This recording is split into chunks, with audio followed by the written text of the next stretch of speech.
So what if all the pre-builds are too expensive for you and you are on a strict budget and you're trying to build a gaming computer to play any of the modern games? What is your option? We're gonna look at it today. Hey guys, welcome back to the How Sense channel. My name is Ivan and today we're looking at a super ultra budget offering that any of you can get and build a gaming computer while not breaking the bank. I know it's very hard to stay in a budget these days, especially when it comes to GPUs. That's being, the most expensive part right now. But if you spend all your money for a GPU and you don't have much that you can get the rest of the computer, this is a valid option. So what do we have in front of us here is the Dell Precision Tower 5810. This is one of those production towers by Dell that were released 5, 6, 7 years ago. And a lot of them are featuring a very high-end Xeon processors, 6-core, 12-threaded. A lot of them come with DDR4 memory. This is quad channel one, not dual channel, not triple, but quad channel. And a lot of them actually are offering a pretty compelling package if you get it for a very cheap price and install yourself a GPU, something like that. This is a 1650 Super from one of my Dells that can instantly make this computer a gaming computer. While you're probably gonna spend $300 plus $350, $400 for a GPU like that, this one will cost you only $200. So I've seen on eBay these Dell Precisions go around $230, $240, $250, up to $300, depending on the configuration. But recently I went to my local recycling place where a lot of companies buy old computers to recycle. You can bring your old hardware and recycle as well. And I saw these being listed over there, so I managed to grab this one for $200. $200. This one includes a storage. It came out with a 360 gigabytes SSD drive from Intel. It came with a 685 watt power supply, 32 gigabytes of DDR4 memory running on quad channel. That's 4 sticks by 8, running at 2133 megahertz. Not too fast, I know. And we have the Xeon 1650 V3 inside, that's 6-core, 12-threaded. Realistically, if you buy this configuration and install any GPU, the 685 watt power supply can feed up anything up until 3070. And you're playing on 1440p, this whole configuration can perform as good as any new computer, and I will show you in the test in a second how we're going to compare this one to a modern pre-build with Ryzen 5 3600, something like right in the middle that pretty much anybody can afford or could afford last year, let's say. And we're going to run the same GPUs and see what kind of frames we're going to get between this one, which is 7, 8 years old, and one that was 1 or 2 years old, and how these two compare together. Now you will notice right away I did some changes here. I cut a window on the side. Obviously this case doesn't come like that, but what I did, I wanted to keep the handle that opens it, so I just cut a window, installed some of the U channel here, and I actually used an actual glass on the other part, on the other side, to stick it in. Kind of a small touch. You don't have to do this, but I like to do this kind of modifications myself, and you will see it inside. Obviously we're going to install a GPU and test it, but I'm going to bring the camera closer and show you some of the details, some of the very interesting engineering ideas that Dell implemented in these towers, and I wish that they kept them across their consumer-based computers and pre-builds even today, because this one, older, has much better ideas than any of the new ones. But yeah, let me bring the camera. We're gonna get close and see what you guys can improve. Not only aesthetically, you guys see that the window I cut, it's perfectly fine, but keeping it for $200, it's gonna be very hard for you to build anything custom that is gonna be even closer to this one for $200. And like I said, if you're spending $350 for something like this, which back in the day was $150, now it's $350, it's crazy. But yeah, you can keep the whole package under $500, $550 and enjoy games, no problem. But yeah, let me get closer. We're gonna run some tests, and of course at the end we're gonna talk about it in the conclusion. So if you look around the case of the Dell Precision 5810, right at the bottom is the power supply, the custom kind of proprietary power supply, but you see it's rated 685 watts. And when you plug the cable, this whole plastic thing lights up green, so that's a kind of a good indication that it's working. And there's a security screw inside. You can press this lever, you can actually pull this power supply out very easily and put another one. You can replace it with a newer one, much easier than any other power supply. And if I lift up a little bit more, you'll see we have regular 7 PCI slots. Of course, right here I have a gap because currently I'm using the 1650 Super, which is only with 1, not 2. And with these tabs, it's very easy to install anything. Just press and push away, and then when you install whatever graphics card or anything else, just press it back in, locks in place, no screws needed. And if I lift that up a little bit, you'll see the rear I/O. We have the sounds on top, microphone and headphone. We have old COM port right here, 2 USB 2 ports, gigabit LAN from Intel, PS2 ports, old school again, 3 USB 3.0 and 1 more USB 2.0. And you'll see where it's dialed. My 80mm fan for exhaust, aluminum handles, very nice and easy. And I will flip around now, and you can see, you'll see the front. Starting from the top, we have the power button, 3.5mm headphone jacks. On the bottom, we have 1, 2, 3 USB 2.0s and 1 USB 3.0. We have optical DVD drive for those of you that are interested in that. Me personally, I am not. And all on this side, on the right side, is ventilation without any obstruction. We have 3 92mm fans. They are providing the intake, and small Intel Xeon sticker right there indicating our Xeon 1650 V3 Haswell E processor. And now if I turn on this side, this is where the power supply is being housed, and this is the screw I was talking about earlier. If you unscrew this currently locked and place it on the unlocked, you will be able to pull the power supply out of this shroud very easily and replace it. On this side, we have 2 caddies for storage. I have my main Intel drive, and I installed another storage drive for games. And these are the 2 cables coming out of the power supply for the PCI Express. They're 6+2. You can in theory install pretty beefy GPUs. I'll be doing all the testing with this very modest Dell 1650 Super that requires only 6 pin and nothing too much. And if I move the camera slightly, here in the front, we'll see these channels are coming from the bottom 92mm fan, and they are meant to blow the air directly on the GPU. So if you have a longer GPU right here, these will provide air straight in. Of course, you can remove this whole module and let the fan just blow through. The other 2 fans are on the top, and they are actually channeling their air through these plastic shrouds. They cover the bottom 4 slots of memory, and there's another one further on top that it's covering another 4 slots for the memory. So we have total of 8 slots. Those are running on quad channel. Currently I have 2 on the bottom, 2 on the top. So we have 32 gigabytes of DDR4, 21, 33 megahertz RAM. And right here is the metal shroud of the tower.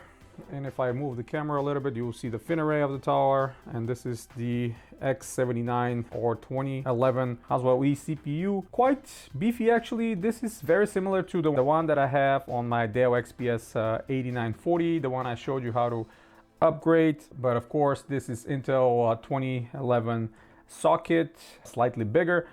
These shrouds, I don't know how great of a job they're doing, but the fans are, like I mentioned, channeling all the air through here for the memory, actually dumping it, not really exhausting it, but dumping it inside the case. That's why the installation of the exhaust fan was kind of mandatory, because I needed this air, the hot air, to get exhausted immediately and not rely just on that passive perforations here in the back, because there's nothing on the top.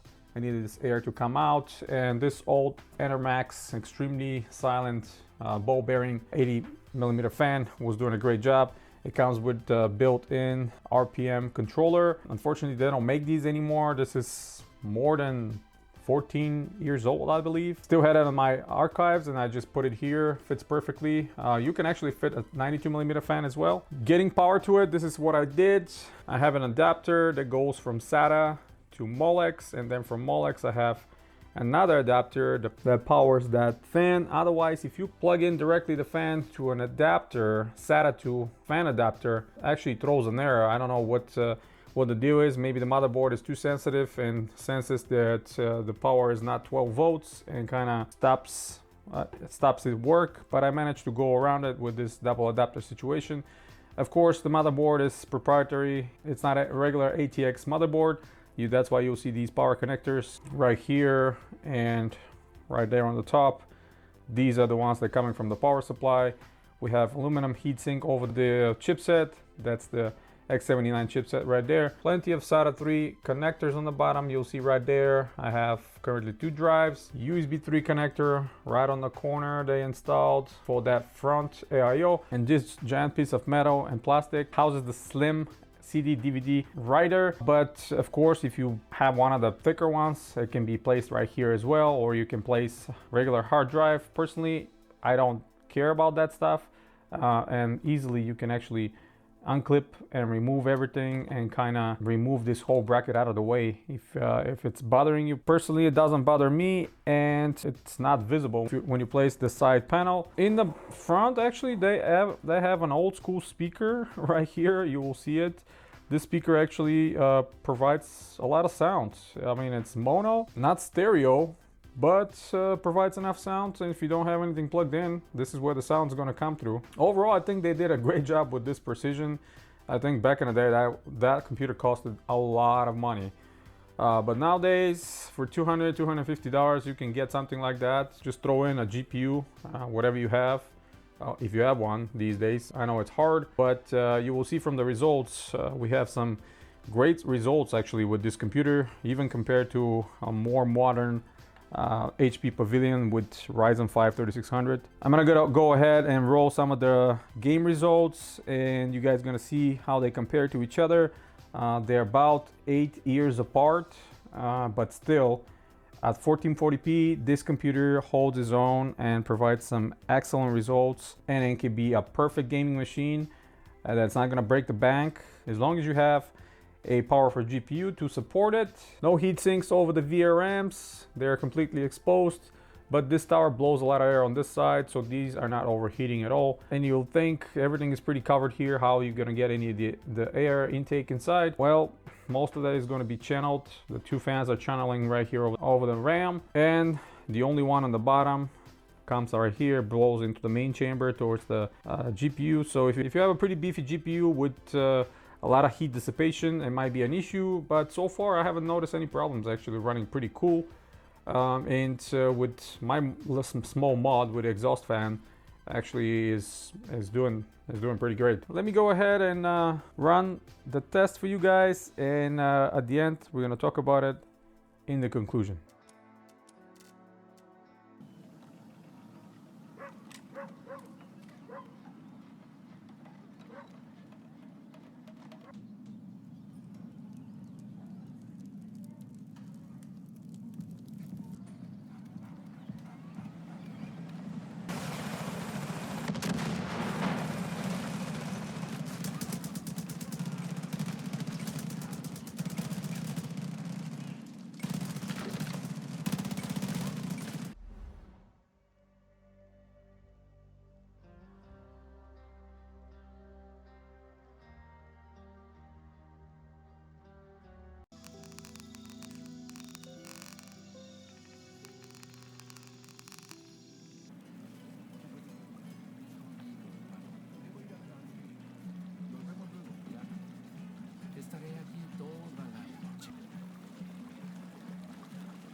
All right, conclusion time. And what do I think about this Dell Precision Tower?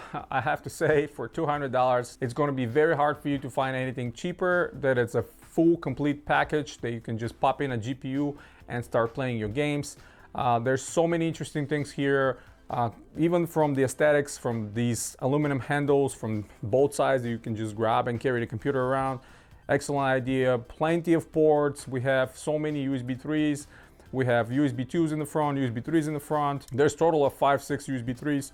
Great to see. We have a very good Intel LAN in the back. 685 watt power supply, which is interchangeable. If you find one of those 1000 watts through Dell or on eBay, you can just slide this one out, put that one in, and then you can even put 3090 if you want to, or if you have one, or if you're crazy enough, I guess. I'm gonna leave some links in the description below about the cables, because this attachment cables for the GPU didn't come with it. I had to buy them from Amazon. The original one was 2x6, and as we know, nowadays there's no GPUs that are doing 2x6. So you better get those that are 2x8, and then from there you can install pretty much any GPU, no problem. Extremely well designed with the 3 fans in the front, very quiet 92mm fans, blowing a lot of air.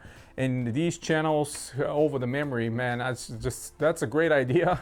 The fans blow air directly over the memory, cooling it down. The tower they have on top of the CPU is very similar to the one I showed you that I bought aftermarket for the Dell XPS 8940 and the G5. So that's kind of a similar idea right here, that is just have a separate shroud, which is metal, by the way, but cools the CPU perfectly, no problem. There was, like I said, Intel SSD installed, and I popped in another 256 gigabyte SSD for extra storage for games. And everything became a full package. I don't know why they decided to do a passive cooling on the back, but all I did is install an 82mm fan to exhaust some of that hot air quickly. There's enough space for you to put a 92mm fan if you want to, and that can work great. Just remember, you need one of those SATA to a fan, or like I did here, it's SATA to Molex, and then from the Molex I have another adapter for this older fan, because this is only 3-pin, but it's good enough for me. It has an RPM control on it, so this way I keep it very nice and quiet. And this computer probably is the quietest among all the other ones I have, because the tower is super quiet, the front intake fans are very quiet, and if you put a GPU, that's going to be the loudest thing you can hear while gaming. So yeah, what can I say at the end? For $200, absolute winner. If you find one of those, go ahead and grab them, and the rest of the money you can put towards the GPU. Playing on 1440p, you'll see there's no difference between this computer and pretty much any of the modern ones, the Ryzen's or anything else. The CPU doesn't need to work hard. The GPU is going to do all the job. Obviously for production, the CPUs today are much better, and this one lacks a lot of the oomph, but for gaming, there's no problem. That's pretty much it, guys. Hit the thumbs up if you like the video. Stay tuned to the channel. Subscribe if you're new. Check out the links in the description below if you want to support the channel directly. It helps me tremendously to bring you videos like this one daily. And as always, guys, you have a wonderful day.